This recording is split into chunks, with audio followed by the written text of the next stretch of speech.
What's going on, traders? It is March 13th, Friday the 13th, and this is approximately 2 p.m. Pacific time. And just wanted to do an updated video of what's been happening trading futures during the coronavirus crisis. Uh, just talk a little bit about what we should all look for and how we can navigate through all this volatility. There's been so much volatility, and you must watch your risk and size down because you don't want to get chopped up. Like, I mean, the rotations are so wide in the ES futures, and also I've been trading the crude futures as well.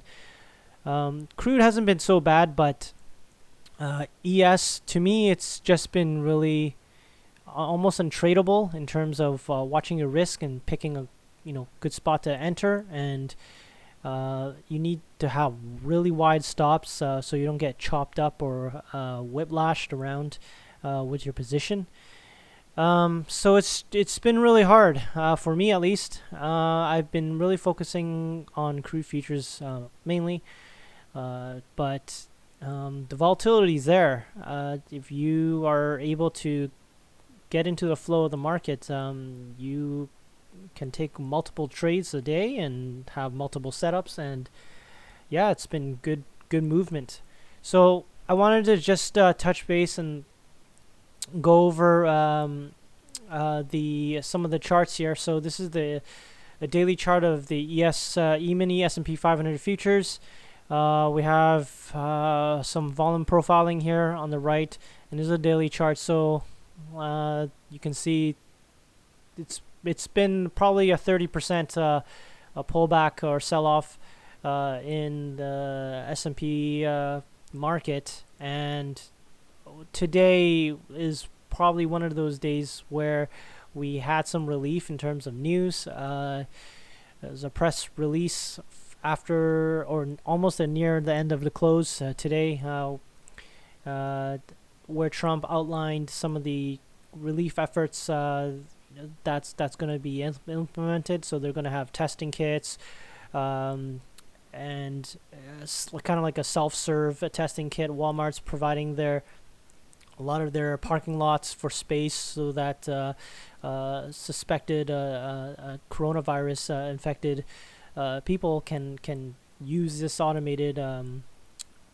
service, testing service that Google has developed to test themselves and get results whether they're infected with the coronavirus. So I think the market's just been so spooked, and this is good news. I guess it is news that the administration is pumping money into the relief effort of this crisis, and there is some headwind. I guess this is like the first whiff of good news, and the market reacted with probably I think almost 150 point move in S&P near the end of the close, the last 15-20 minutes of the market close today, and there was a rally.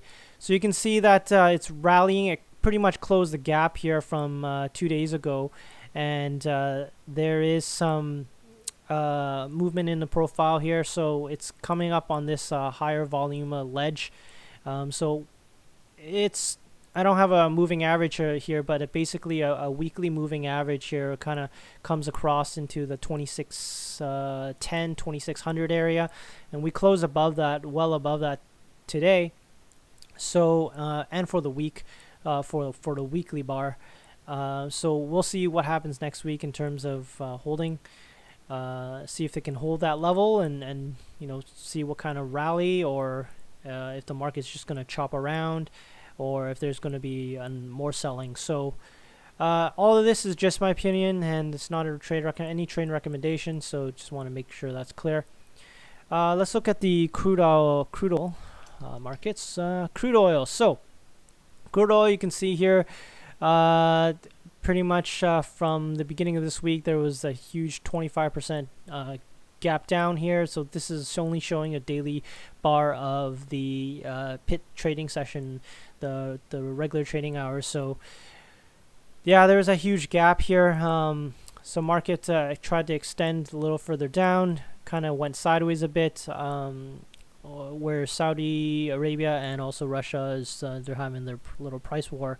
So we'll see if this extends further down or if it's gonna, start trading into this gap zone here next week.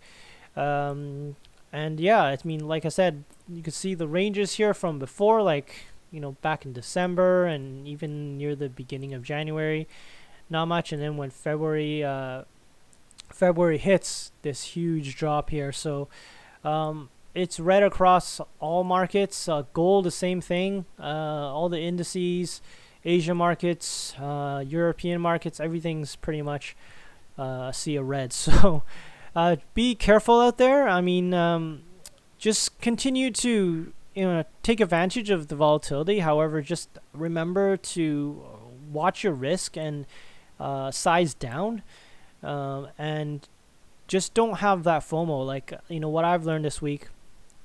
So for me at least, if you want to hear about my results this week, not so great. I got chopped around. I did watch my risk. I was sizing down, but sometimes you can't have that FOMO because you really need to realize that because of the volatility, there's going to be another opportunity for you to take only the grade A setups. As I say, you don't want to be trading every single move or setup that you see, but you really want to be picky about it because with all the volatility, like I said, there's going to be other trading opportunities.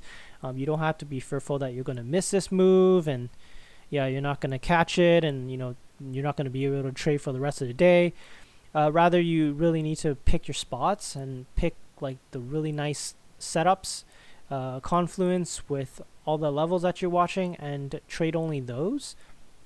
Otherwise, you're going to get chopped up with all these wide rotations during the day, and maybe you're going to hit your daily loss limit, and you're not going to be able to take the grade A setups when they do come because you've hit your loss limit for the day or the week, and you told yourself you're not going to trade, and it just spirals down from there. So just watch your risk, guys. I think the volatility is not going to die off anytime soon. Probably another week, 2 weeks maybe.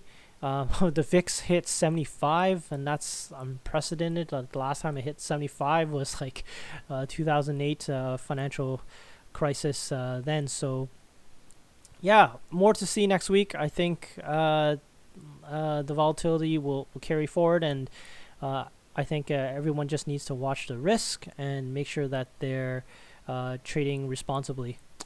Have a good weekend, guys. I'll catch you in the next video.